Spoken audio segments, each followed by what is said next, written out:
So Ethereum's sort of like what do you get for being an Ethereum L2 is basically security and access to liquidity, as far as I can tell. Cosmos, in their mesh security thing, it's also being pitched basically access to security. Polkadot, it's access to security, maybe liquidity to some extent. And I wonder if file storage as kind of like the thing you get for being some kind of sub network L2 on a system isn't a whole lot more interesting than getting just security.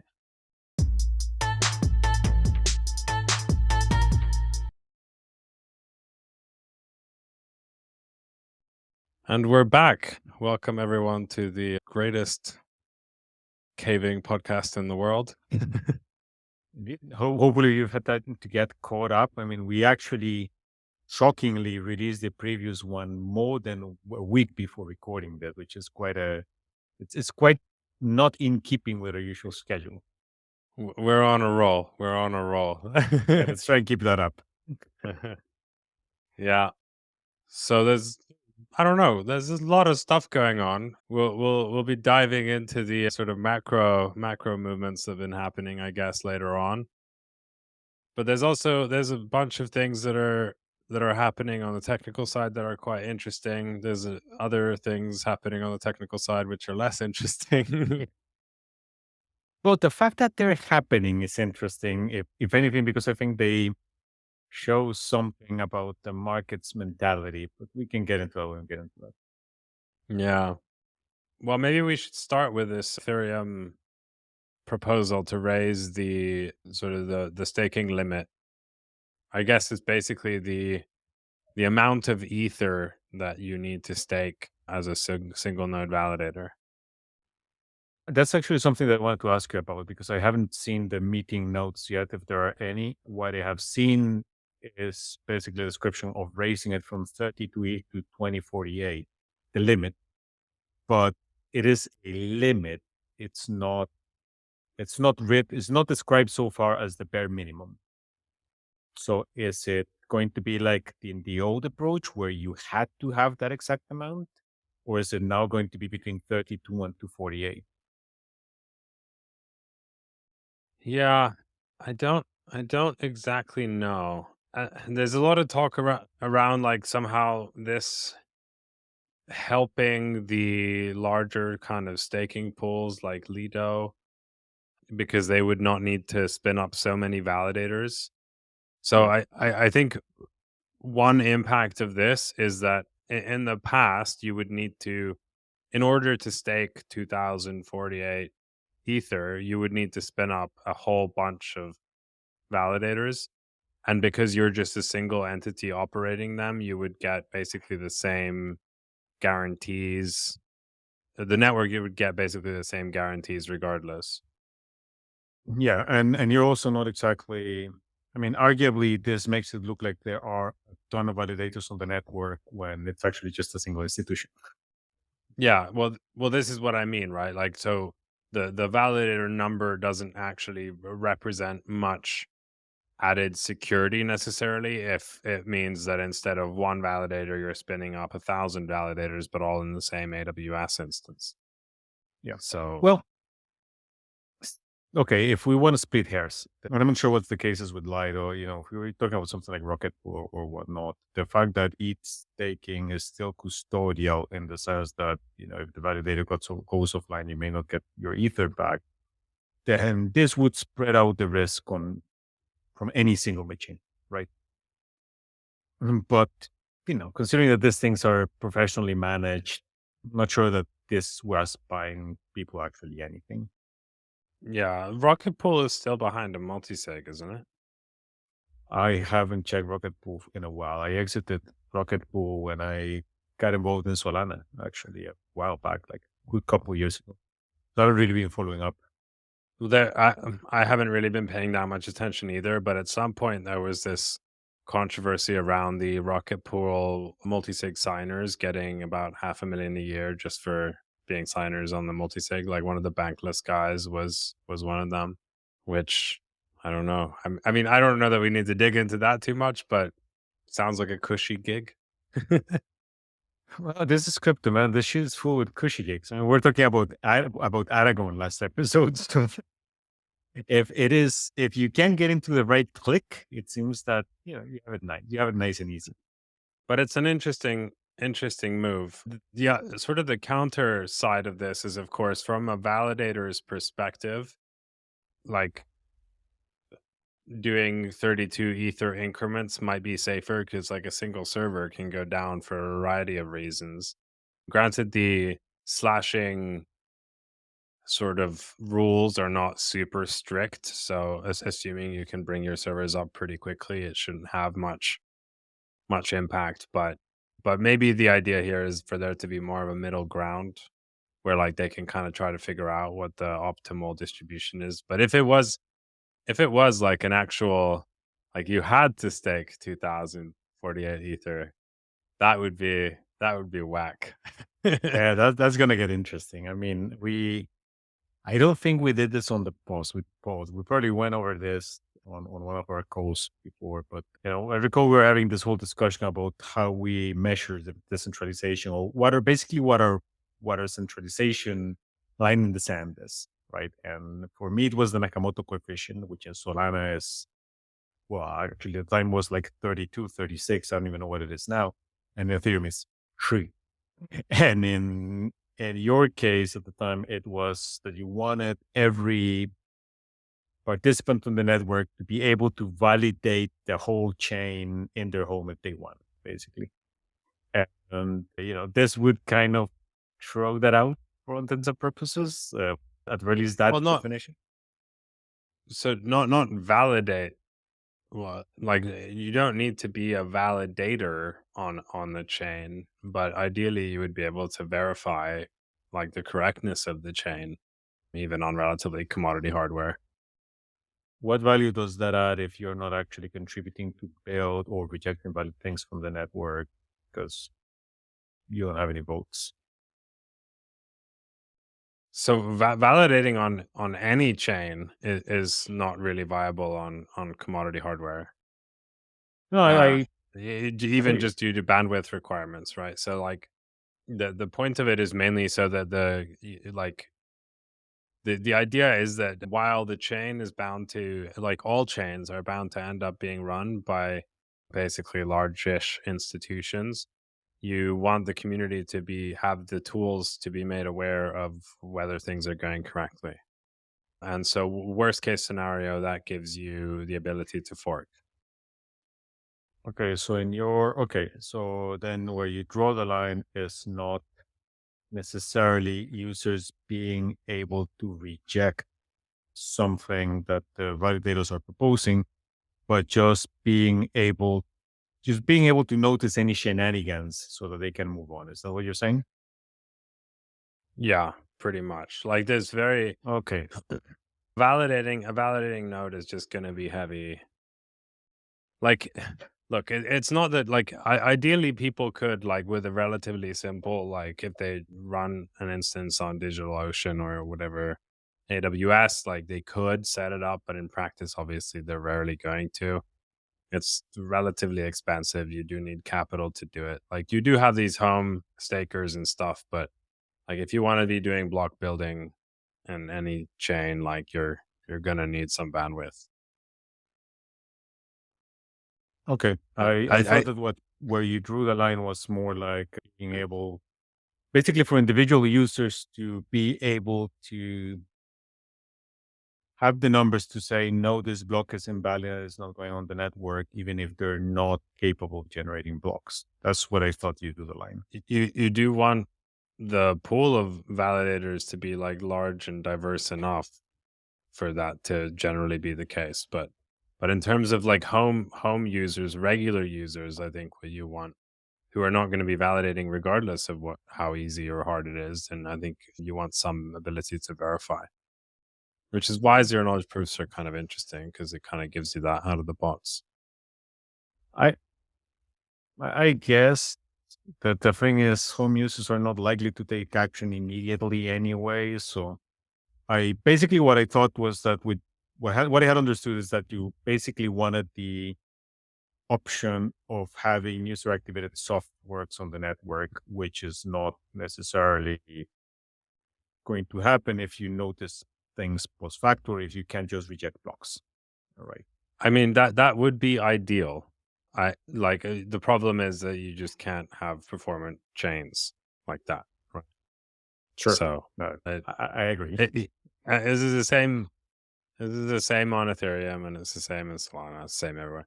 Though Ethereum is I think more like light clients are a bit easier on Ethereum. But I think this That is is a true another statement.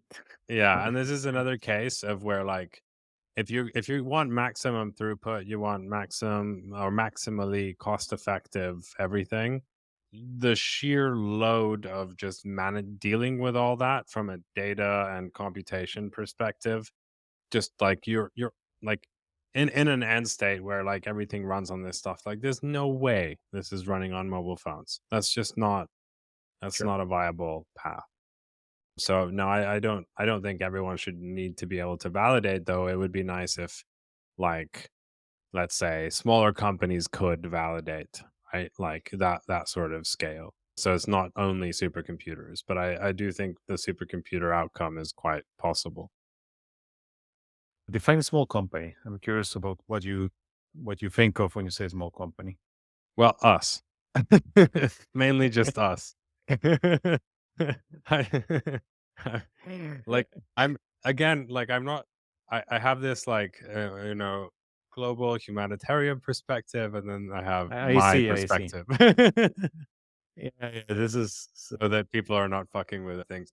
But me having that ability inevitably means that many others would also have that ability, right? Like there's always some like you can't have everyone even verify because there's people that don't have mobile phones, right? Like so that's true. like there's always some I level that you I have to come down I to. wouldn't And my necessarily. personal preference would be that the level be around where I am.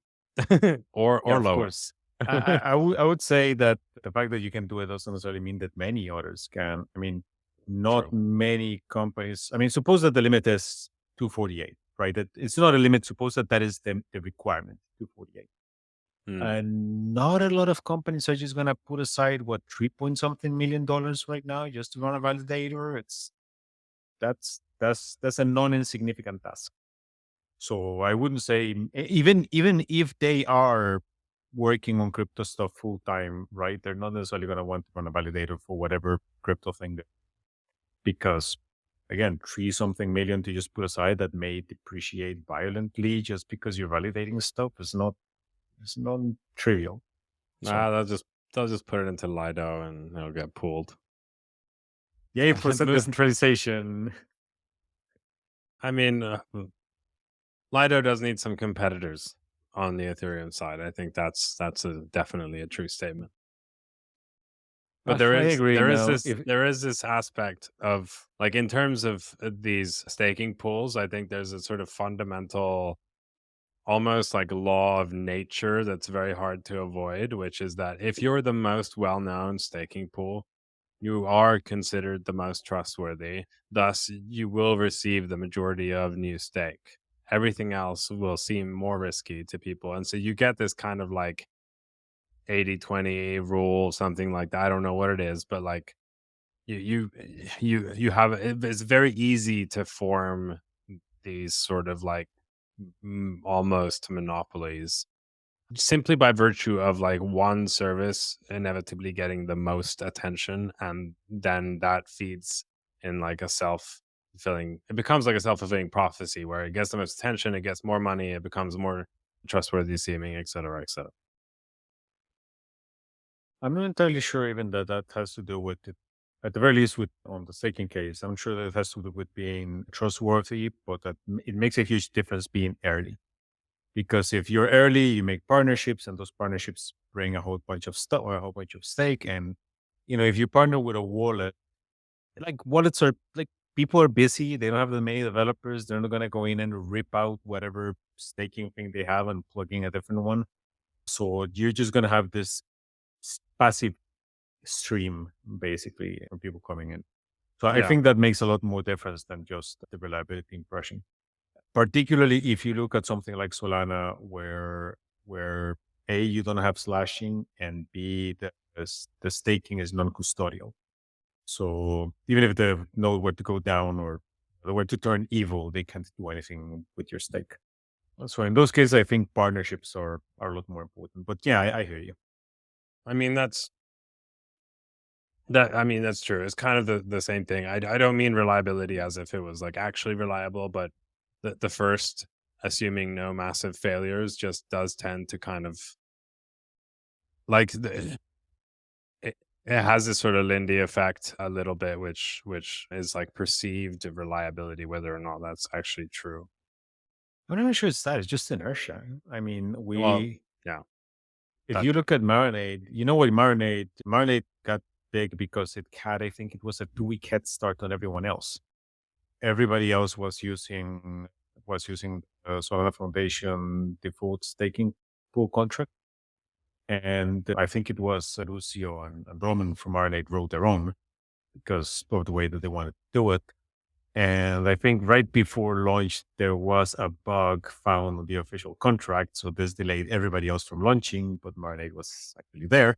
So they got a good 2 week head start.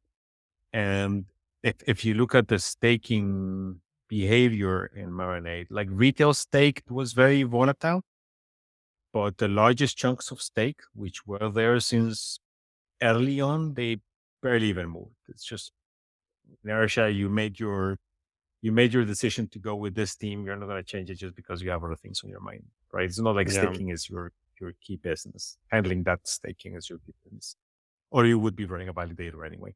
So it, yeah it's inertia and being first to market, I think.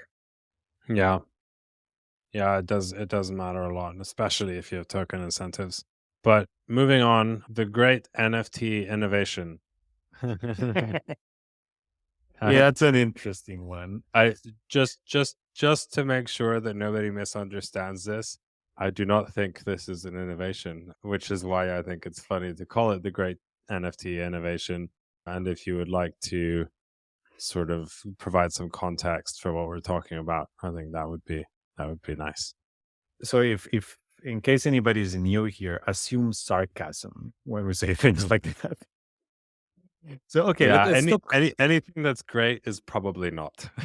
Yeah, let's talk ordinals first quickly and inscriptions because that's where this what's prompting this thing. So you know, Bitcoin, to put it mildly, lacks a lot of things. One of the things that it lacks is anything that might resemble specific tokens or a facility to create things like NFTs. You basically have coins, you have Bitcoin slices, and that's it. Until you get to the smallest possible slice, which is the Satoshi. Now, how some people came up with the idea of actually doing NFTs on in Bitcoin is this inscriptions thing, where basically they take individual Satoshis and attach some data, some meaning to the individual Satoshi. This is kind of tricky if you're a Bitcoin user, I guess, because I'm not sure how many wallets support inscriptions now. So you could perfectly take the Not inscription many. that you got. And not, yeah, not, and that is considering the pop up that they were, right? So if you're using any wallet, you could just like accidentally send your like mix all your satoshis into a single TXO and off goes the inscription, right?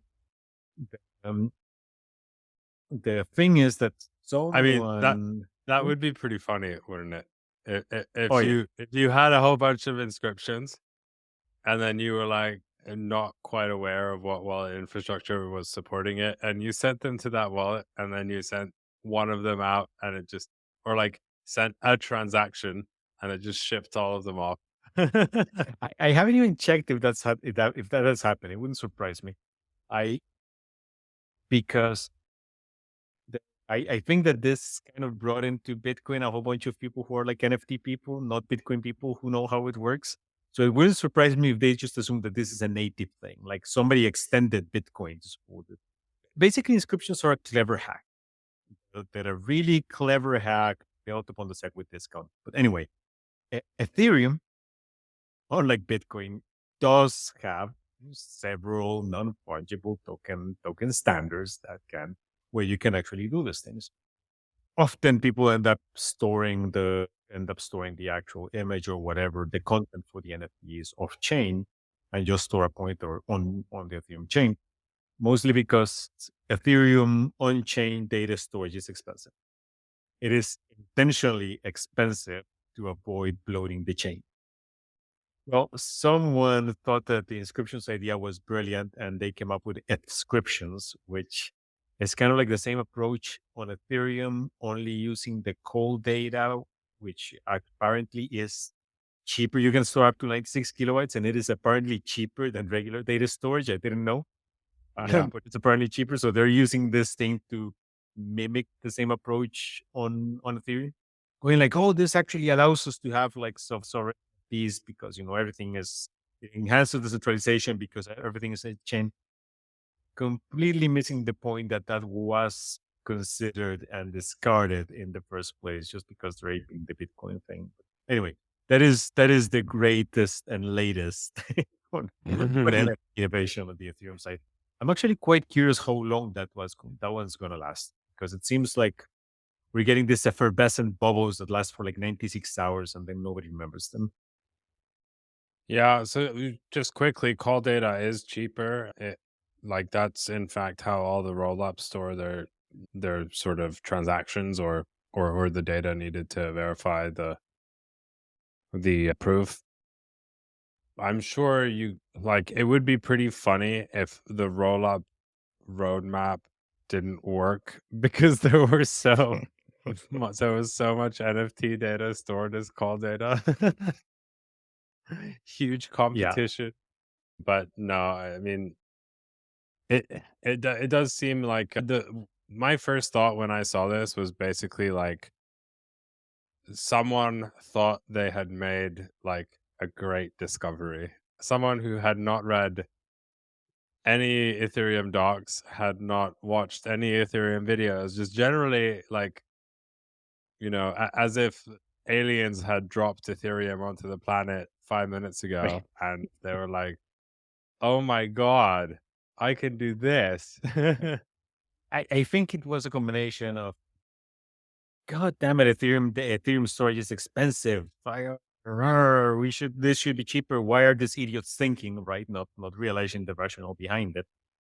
With probably just raw opportunism, realizing that, this is gonna kind of like let you ride on the coattails of the other thing. Because not even like this is a new approach. It's just that the inscriptions moniker kind of like has this connects it in people's minds with the inscriptions. So Yeah, it feels more opportunistic than anything to me, which is also why it's probably going to fade very quickly. And I oh, think it is I think crypto. Ethereum NFTs in general have. I think the direction they seem to be going is needing more storage, not less. But who knows? Anyway, I think we've gotten all the Ethereum stuff out of the way. We've gotten the silly stuff out of the way, so we can talk about the real stuff. So sometimes those are one and the same, or actually lately they're one and the same at all. Actually, one more Ethereum thing, one more Ethereum related thing. I'm actually curious about your take on this because I have you looked into the stuff being written about Uniswap V4 at all? Yeah, I've taken a quick look at the white paper and the system. I haven't paid attention to the commentary very much, besides people being very annoyed about the license. But Did they change it again? Because I thought it was PPL, the same as the last one. yeah, I mean, people are mad that it's not MIT. Is the But they had situation? already abandoned MIT on V3s. I know, but they have now reignited the madness Ah. about abandoning it. Look, I for what it's worth, I am on that camp. I am on this thing should be proper open source, not the fake you can read but not touch kind of thing. It's just I have no idea why people are surprised. Yeah, I'm kind of two minds regarding this. Like, I do understand that it's like it is a tricky competitive dynamic to manage where you are the only one who's actually creating new things and everyone else is just copying, or that's at least how it may seem. That's not entirely true, but in Uniswap's case, it's been more true than maybe in a lot of other cases. I don't completely see how like other services would like completely beat Uniswap, even if it was MIT. But I understand kind of the rationale of like it doesn't make sense for us to pay for all of the work and for others to like partially benefit from that work, right? Like it's not Uh, really like a l- fair setup. But at the I same time, I'm so to be clear, I agree that like it would be better to be sort of full open source. Anyone can reuse it. Would accelerate the pace of innovation. But like this still does accelerate the pace of innovation, right? It just means you can't literally copy paste. Like that's the Well, thing. look, that is really my issue with it, and frankly, I remember that I by and large stopped carrying up with Uniswap when I discovered Mango and Solana, and that was like a actual proper order book exchange on chain without all this hacky range thing shenanigans. To me, it's not about that, right? Like I don't particularly care. They can use whatever license they want. Um, this is, and I had the discussion with Monty Guadenius from MariaDB years ago when we ran into each other at a conference that we were both speaking. And I think that recently, I think that they had just come out at the time with the BPL for their multi node coordinator thing. I get the business dynamics. I get that Uniswap feels that they're in a similar situation now to what MariaDB was at the time with AWS. I get why they would want a different license for this. You just don't get to call it open source. You don't get to pretend that you're an open source protocol when you're behind this, when you're doing your development behind this license. Period. And But my understanding is that it's basically like I may have this completely wrong, but at least a lot of the people discussing this have been talking about like a 2 year delay in terms of like it getting out there. I don't know if that's a licensing thing or if that's just an estimate for how long it takes for people to re-implement it. I Right. haven't checked the Uniswap one. I think that with MariaDB, it was basically written into the license, into the VPL license, the 2 year, the 2 year from launch, basically. Like Right. things went into the default licensing, which I think that in Maria's case was GPL, 2 years after being released to the public. Like I said, that to me is not an issue. It's just you don't get to call it open source. Like I don't care if you're a vegetarian, a vegan, or a carnivore, but don't come to me and tell me that you're a vegetarian who eats meat, because that's just trying to have it both ways. And I mean that's fair. That's fair, I guess. I don't have a very strong opinion. I kind of don't care. I would the- like I'm for me the more important thing is that the code is public and available regardless of if you can copy paste it or not. Like I'm more interested in having more information in the public domain that allows us to build new things, based on the previous things that have been built. Um, Okay. and I Well, think like it's like it's not in terms of speed of innovation. Like yeah, it would probably be faster to have it full open source, but I can't really shit on them, too much for that. I don't think it's like hugely harmful. again, to me, it's not harmful. It's just hypocritical calling yourself open source when you're doing this. Anyway, that's actually Yeah. not what I wanted your take on. What I wanted your take on was basically the feature set. Because also in a conversation that we had more than a year ago, you'd guessed that Uniswap V4 was going to end up being a full on-chain order book because they were kind of like hitting the ceiling, and clearly that's not what's Nope. happening here. Yeah. No. Yeah. When I saw that it had been announced, I was expecting them to go more in that direction. So maybe I'll say a positive thing first. Okay. And the positive thing is basically that they are really good at thinking outside the box. Like, I have to give it to them. Every time they come out with something, it's a little bit surprising. It's like, whoa, I hadn't thought of that. I with this paper, like with V3, I was like, I hadn't considered that, and that's actually quite cool. With this one, I'm more like, it's cool, but is it useful? Like, I don't know how much you've taken a look at it, but they have this thing called, like, I think it's called hooks, Yeah, for the which like custom pools, I think they call. yeah, which allow you to sort of implement various arbitrary logic before and after a swap.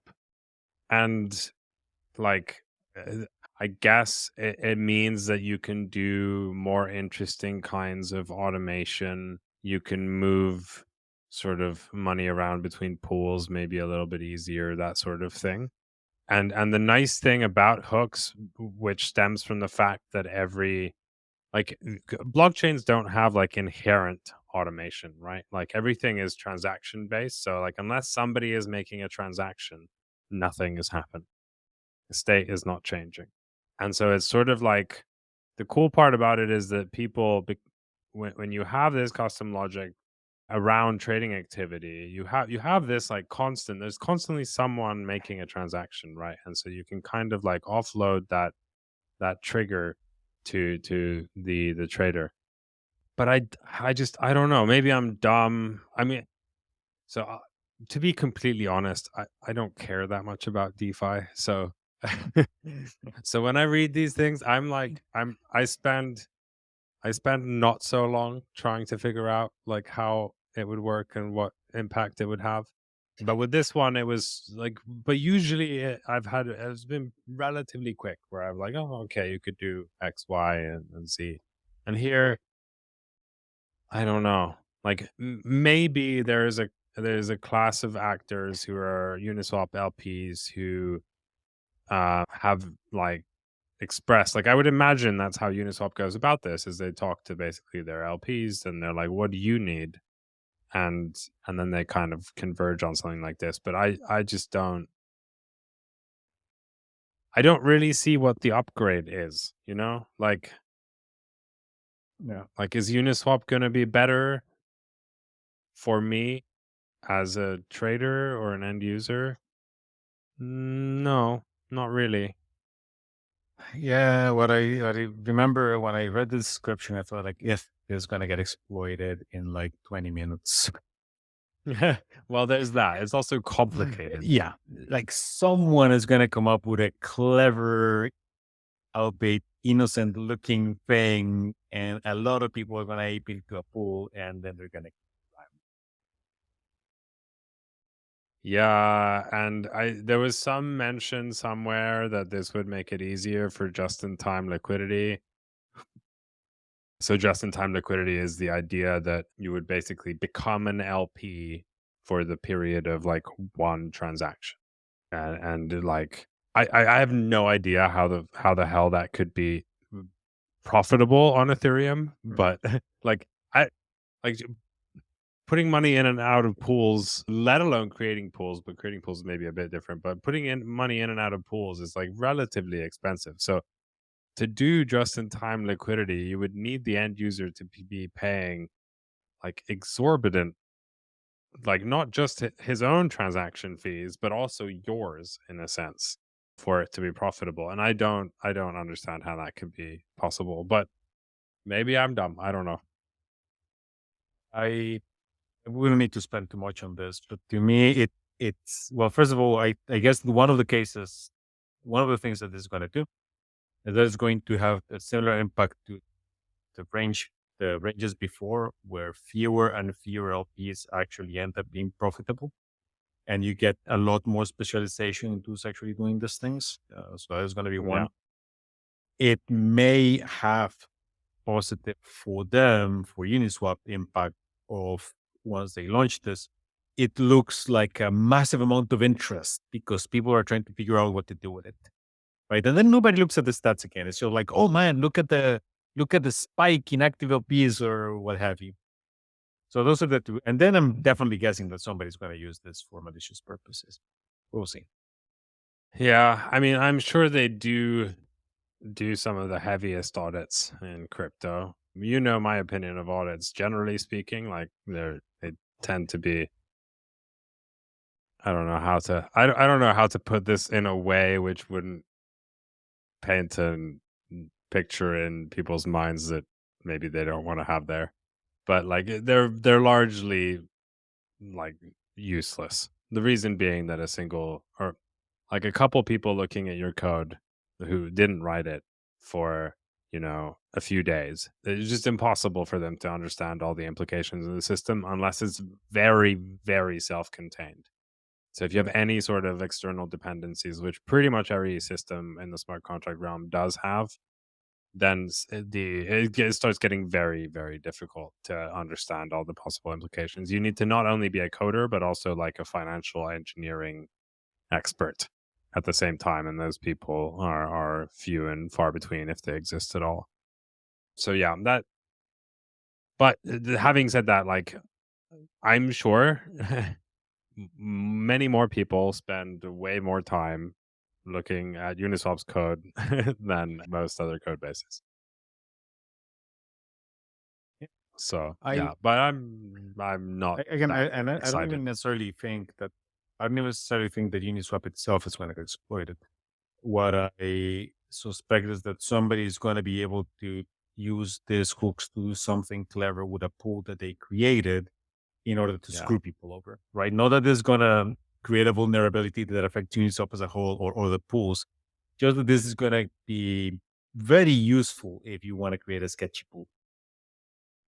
Yeah, and it will be almost impossible for the end user to understand what's happening on the back end, which is also problematic. Like V3 is still understandable, right?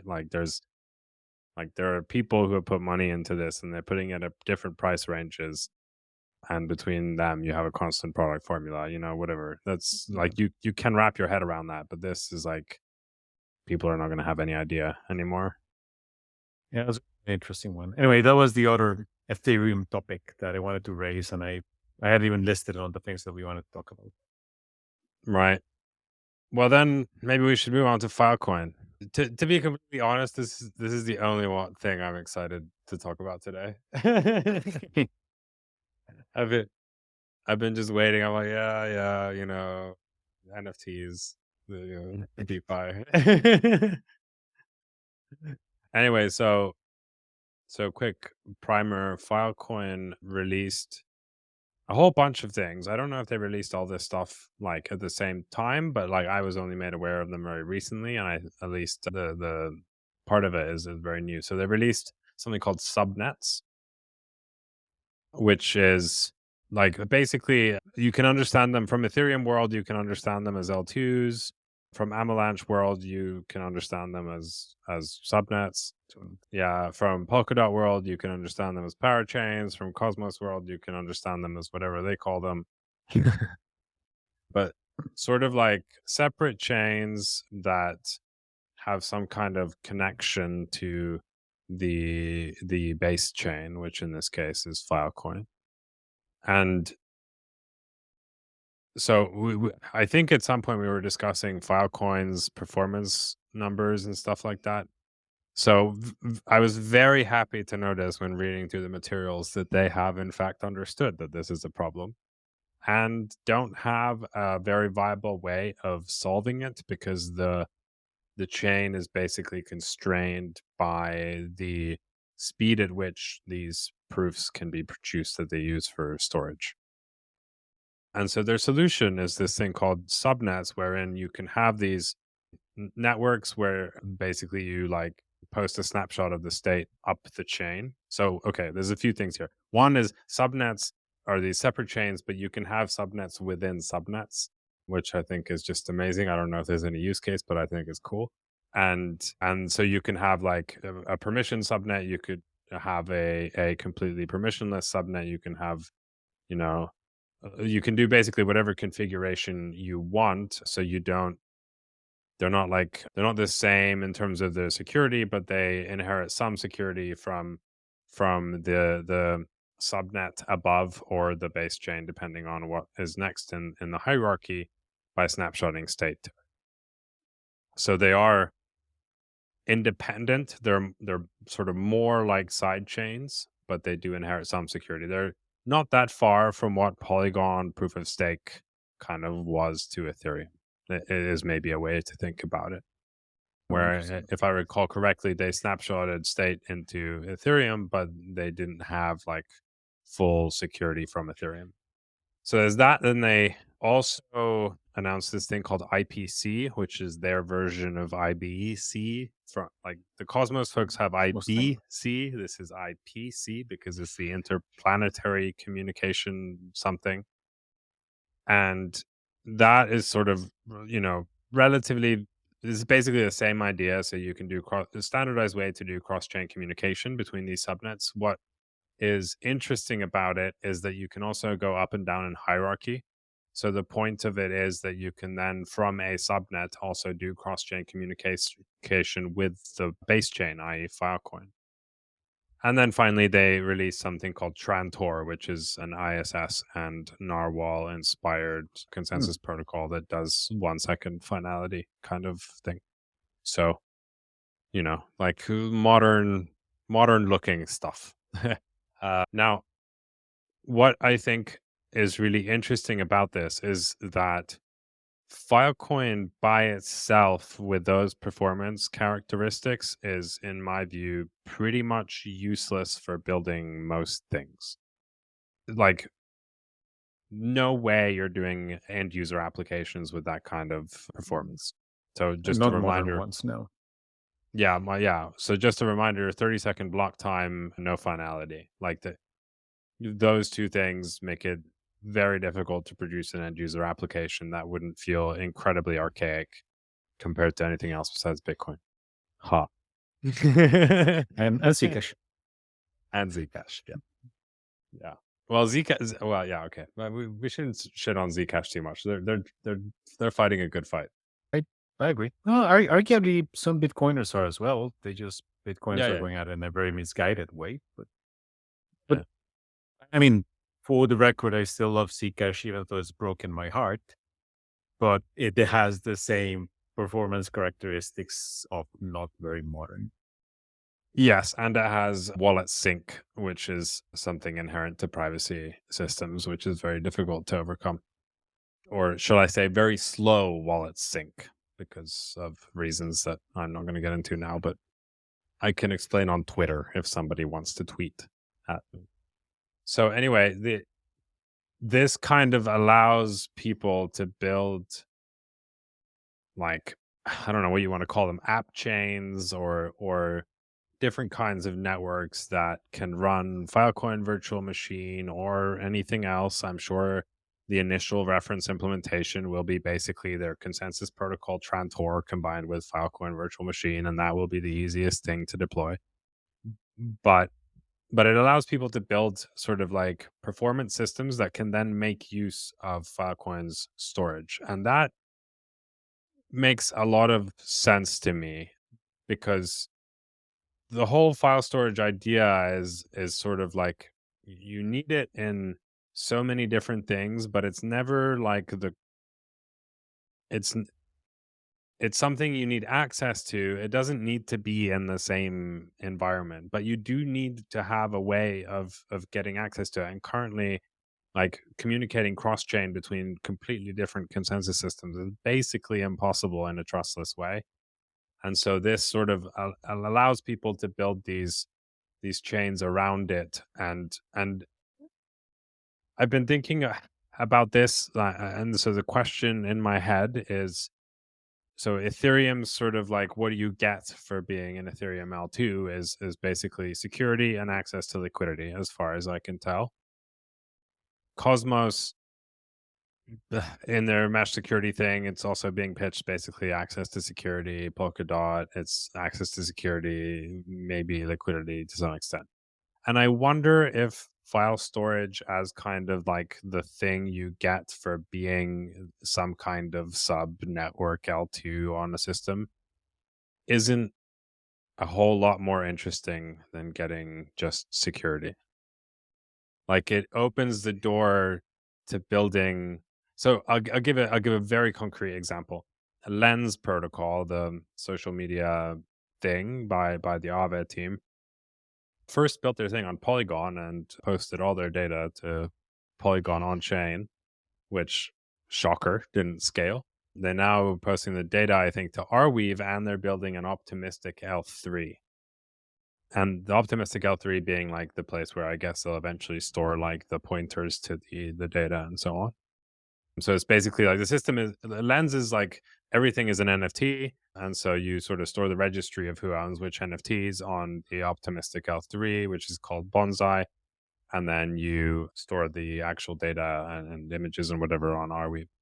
Now, taking that use case, it would be, as far as I could tell, considerably easier if Yeah. there was a Filecoin subnet which was running Filecoin virtual machine, which, by the way, is compatible with both EVM bytecode as well as WASM binaries, and you just deploy it. You could just deploy it on there with some minor modifications so that it can do storage directly on Filecoin.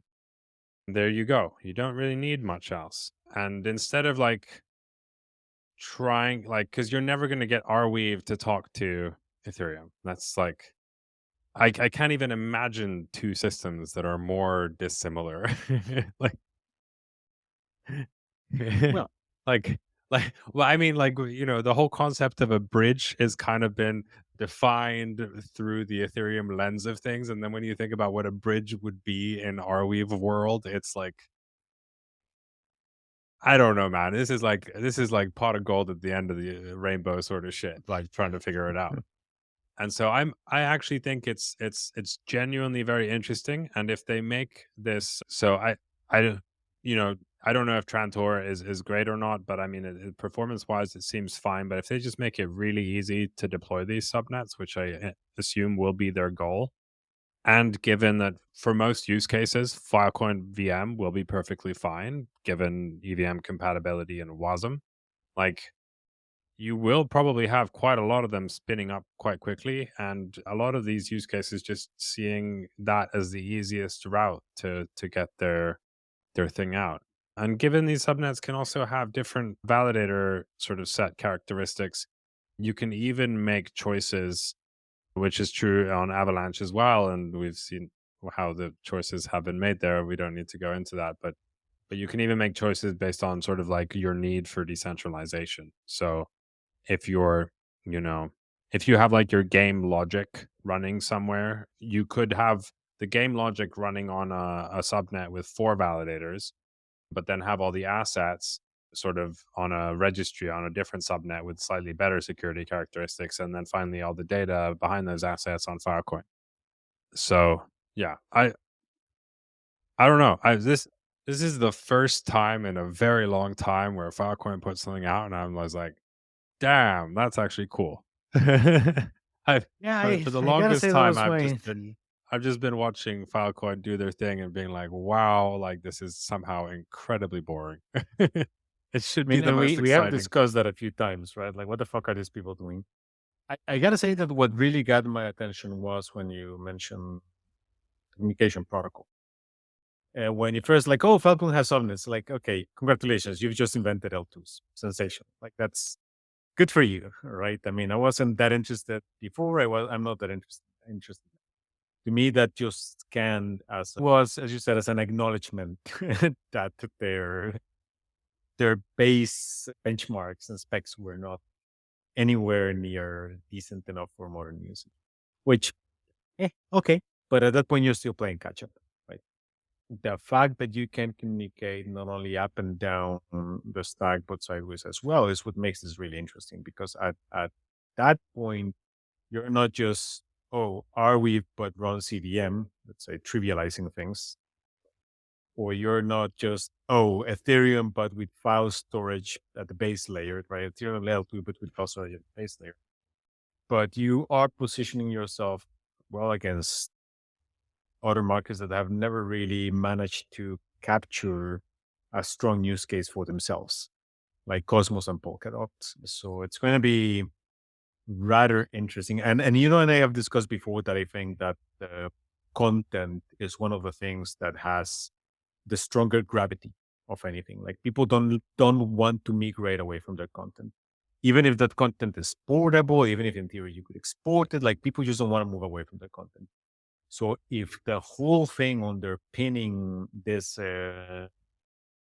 multi-chain network is content, then things do get interesting. Yeah, I mean, like one way to think about this communication protocol is like networks have come up with these horizontal communication protocols, but well, in Cosmos and Polkadot and Ethereum, not so much. So okay, Ethereum, like you have this sort of relatively organic formation of the L2 roadmap. The outcome of that being relatively organic is that they're all incredibly different. They do not communicate amongst themselves, nor do they communicate in a standardized way with the base chain. And communicating in a standardized way with the base chain is actually like quite important, right? Like that's how people move about, and that's what creates flexibility as to where things can be. And it's maybe not as important in Ethereum because they're really like like do you need to read L1 state in many circumstances on an L2? I don't know, but I think it opens up a lot of new possibilities. Like it's just like a more structured way to approach this, and I think that a lot of people will gravitate to that kind of structure because it's just going to be easier. There's just going to be less headaches. It's kind of like, the Filecoin Foundation Protocol Labs will worry about like all the things around. I only need to really worry about like my specific instance and implementation of it. Well, I can actually think of quite a few cases where I would like to read the L1 state, particularly for information that you may want to base yourself off of as guidelines or using them kind of like as oracles, even if you're not modifying Yeah. that information. But sure. And I mean, there are definitely use cases. I agree, but like the L2 sort of world seems to be going more in a direction where they're basically like standalone applications on Yeah. those L2s, and so they don't have that need quite as strongly. But having it be file storage, which like ostensibly potentially almost everyone will need, that changes things a little bit, right? Like I think like I think there will be new types of applications built because of this, which couldn't be done on Filecoin itself because it's too slow and will probably be too expensive, but that it are possible now. So social media, I think is I mean, I didn't really position it as such, but I it does feel to me like a very obvious thing. Other examples might be something like Mirror, the blogging platform that's been Yeah. storing on Arweave and doing something on Ethereum. I don't know, whatever. But again, like it would make so much more sense. And given that you have some ability to customize what your network does, like it sounds like you probably would have quite a lot, and that's why they're only doing snapshotting of state, so you can kind of do whatever you want sort of thing.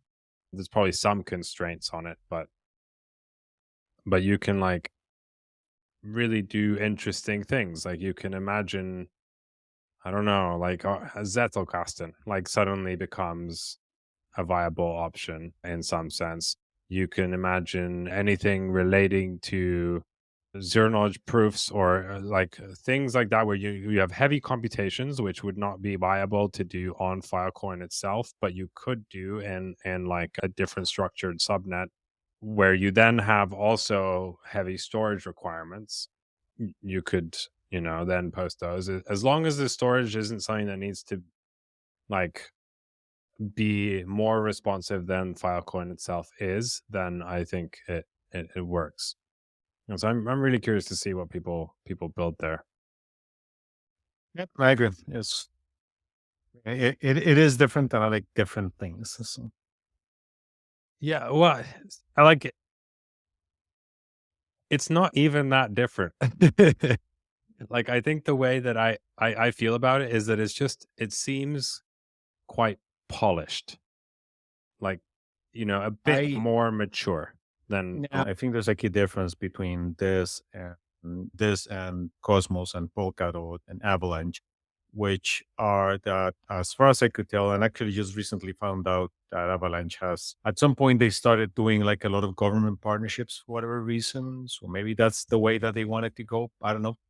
But beyond that, as far as I could tell, all of those seem to be actively trying to not have an opinion of what they were for.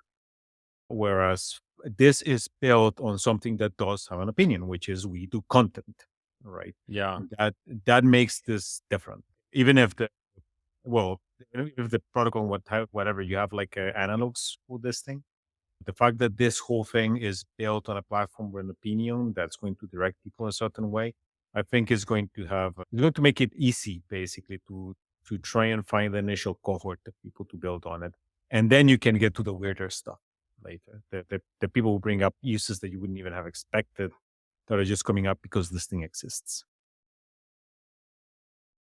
Yeah, well, just to be clear, it's not so much content as data, which is a bit more generic, Sure, so potato, but but potato. but content is a very sort of clear picture. But yeah, that's true. Like, it's not trying to be everything in a way. But I mean, even from the early days of Protocol Labs, like their approach to this, the whole thing was quite different, where they felt that storage, like they looked at, well, like, what does a computer do? Like, oh, there's like the file storage in a database, and like, and they set off to basically build that in a distributed way. Regular blockchains, I think, came more from the direction of how did Bitcoin work? What can we change about Bitcoin working to make it do new Yeah. things? And so I think there is a non-zero chance that this file storage as kind of the core primitive is in fact the right way to do this in the end. But the way they have structured it has, like, they are very limited in their flexibility. Like, that sort of it, with if you had no constraints around performance, file storage probably would be the right primitive. But given that you have a lot of constraints around performance when you have file storage in a decentralized network, and a lot of complexity involved in how you handle the data there, you do open up the avenue to things like financial markets data. Like, there's a lot of other angles to approach things from that don't, like, where the amounts of data are not that large and they care about something else. Like, storage is not the bottleneck. And so, yeah, it we'll see. We'll see. I will provide updates as things progress, but I'm fully expecting to see some pretty exciting things from that ecosystem going forward. Though it's a bit unclear to me what that ecosystem is. Like, has anyone built anything on Filecoin? I don't really know. Like, if you've if you're thinking about doing anything social media related right now, or content related, or just like, I don't know, you want to do some kind of weird, I don't know, CDN, or like, I don't know, something like, you should be looking at Filecoin Subnets. And I guess that's probably a good segue into talking about hopefully our final topic, which is the SEC and how they just sort of hinted that Filecoin is a security, as well as a lot of other Yes. things. I mean, yeah, I'm not really sure that the SEC are going to be like a good follow up to this. And generally speaking, I'm getting kind of tired of talking about the US because it's like, oh, let's look at what shit show they got themselves into this week, right? This seems to be pretty much the case. Do you want to take that or should I? Yeah, I mean, we don't need to go too deep into. I'm sure people have been inundated by this news from various sources. Though I did ping a friend of mine who's like a relatively big crypto investor like liquid markets crypto investor was like, "Are you sweating yet?" And and he was like, "No, what's going on?" And I was like, "What? Haven't you heard?" Um, anyway, so the SEC obviously they sued Binance and Coinbase and heavily hinted. I'm saying hinted specifically, but they may have been stronger using stronger wording, but that a large number of assets, including Filecoin, Solana, Avalanche, all kinds of things were security. Well, they're not Uh, hinting. The whole rationale for suing the Coinbase is that they say that these are unregistered securities. That's yes, but it is I'm the whole crux of the argument. yeah, yeah. But there's not a lot of clarity on what they exactly think right now, as there has not been. But it is getting clearer by the day. But as we were discussing on the phone briefly at some point, I think the interesting thing here, or there's a couple interesting things, but one is that it seems like a bad idea to go both after Coinbase and Binance. It's like Yeah. they would have a layup in Binance. Literally, no one would like have a hissy fit. There would be no opposition. Like Binance, from a narrative perspective, and quite possibly in reality, has been painted as pretty much like an FTX in the general media. Like not that far. Like there's text messages where the compliance officer is like, we're running an unlicensed securities exchange, bro. That sort of We're shit. reading a fucking unlicensed security exchange, bro, actually. Yeah, exactly. So so I get that, and they're not even the only country going after Binance in some way, shape, or form right now. But to go after Coinbase at the same time tries to kind of bucket Coinbase into the same group as Yeah. Binance. And Coinbase is a publicly listed company in the US that has definitely tried very hard to follow the guidelines and that has very widespread support. Like that's not a cakewalk. And so I don't Yeah. quite understand why you would try to do these, even if they wanted to like go after both of them, why you would try to do them at the same time. Because it seems like if it goes wrong, then potentially Binance doesn't work out quite the way they intended to either. Like it's a Yeah. very big risk. Look, I'm guessing this is an ego thing. Let's not forget that there are several commissioners. I think it's 5 commissioners at the SEC, but there's only one chair. And the thing here is that when you have someone who has been used to beating his chest about things and decided to stick around and issue Coinbase a Wells notice, well, now you gotta follow on through, right? Or you're gonna look like you're backing off on this thing. Not to mention that at the same time, was it the third court of appeals, I think, had those at the SEC like, hey, are you actually gonna comply with Coinbase's request and issue some guidelines or what? So basically they had to do something. Yeah. Clearly, this character is not going to do the rational thing and sit down and actually write a position paper and describe what he thinks of the market because it's not entirely clear that he has an informed opinion on it. So the next thing that you can do is double down on the bravado and go through it. I think it's a stupid move, but I mean, but it just like from the perspective of a European, I don't know why, but I just love starting a sentence like that.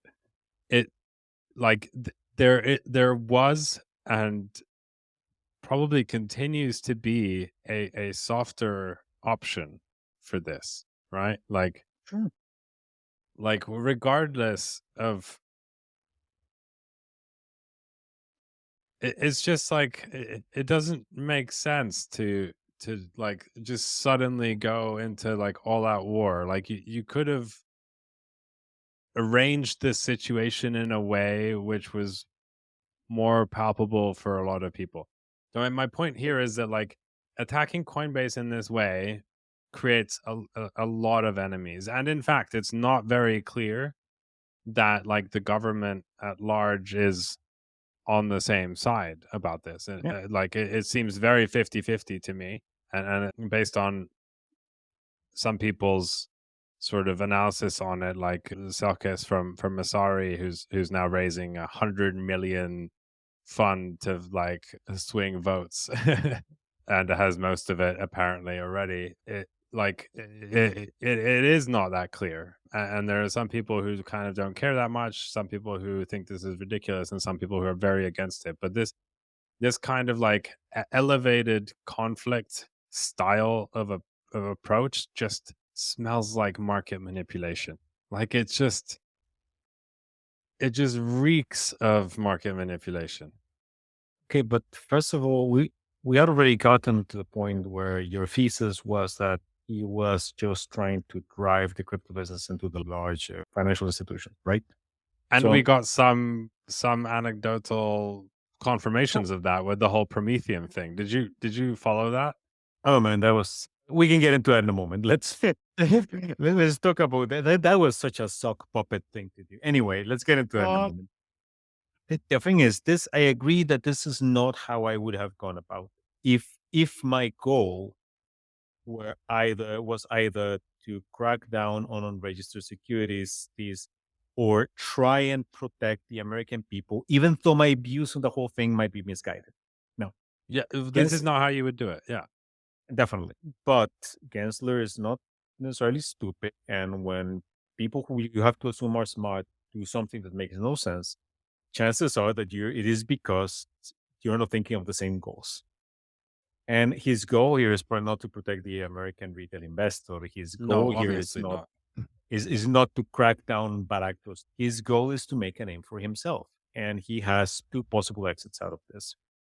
If the government comes out looking if he comes out looking well for the government out of this, it is what I have insisted is the reason why he's doing this. He's just basically auditioning for Secretary of the Treasury through the whole process, just raising his profile as high as he can.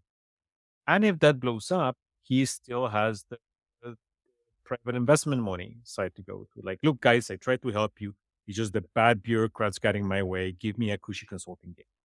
That's this has nothing to do with people. This has nothing to do with what is a security or not. This is just a guy showboating. Just has been my thesis the whole time. Yeah, I mean, you're probably right. It's just I think what it is it's obnoxious how it's like the KGB offices in the center of Moscow, you know?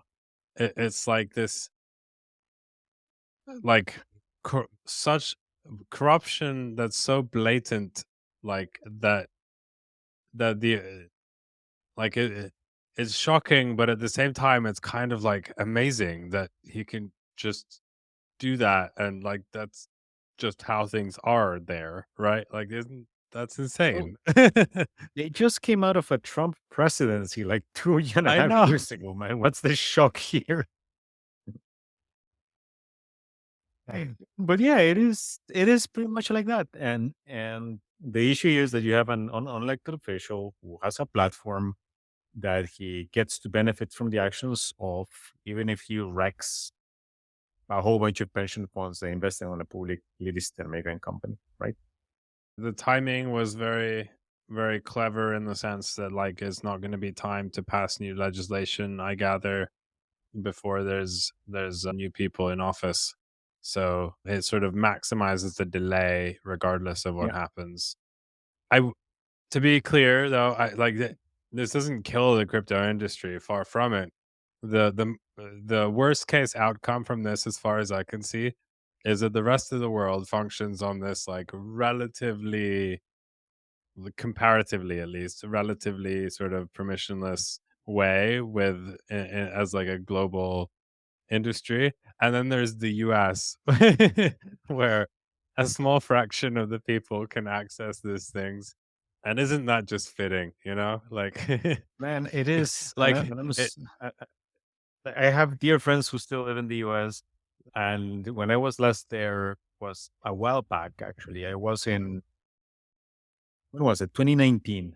This was pre-COVID. And I was there for like a Samsung developer conference thing. And I was first visited a friend in LA and then I flew to San Francisco, I think it was. And I remember taking a taxi from the airport to near where the conference thing was, and I just making conversation with my taxi driver, which is this nice woman. And basically, she was talking about how she has to come back early to take the kids to McDonald's, like at 7 p.m. I'm like, you know, I just asked her, like, why are you taking your kids to McDonald's? I'm just curious, like, because it sounds like this is the third time, like, she's mentioning this is the third time in a week. They're like, oh, well, we have this out control wildfires. There's like 20 kilometers from where I live. So they basically, the fire took down like the power cables. So we have no power in the house. So we don't have a working fridge. So we don't have anything we can cook with that's not going to spoil quickly. So I kind of like cook breakfast and lunch, and then we need to do dinner outside, and then we buy. Like basically, she was describing a complete third world situation in one of the most expensive states in the United States. And this whole thing just seems like they continue to go into the third world route. Well, just to put this, besides the real third world thing, one of my colleagues told me yesterday that he had a bit of a rough weekend or a rough week because in South Africa they had decided to let more water pass through a dam. And I guess they had predicted the amount of rainfall incorrectly or something like this. So they had opened the dam a little bit too wide, as it were. and and his sister's house had basically drifted off because the river the river had risen 7 meters. Jesus. So there was just massive flooding because they opened a dam. Mm. So I that's don't know. It's that, like and all of this just, it just it sounds so, like, ridiculous, and, it's not to say that, like, things are necessarily better here on all fronts or better anywhere, but it does I don't know, it just, like, reminds me or I can't help but think, like, how the fuck is anything still working? Like, like, how does anything happen at all when like this is sort of the level of coordination and corruption and it's just it's well, countries don't uh, collapse all at once, right? It is a gradual process. There was that line of, where was it from? Like how you go bankrupt, like gradually and then gradually and then all at once or something.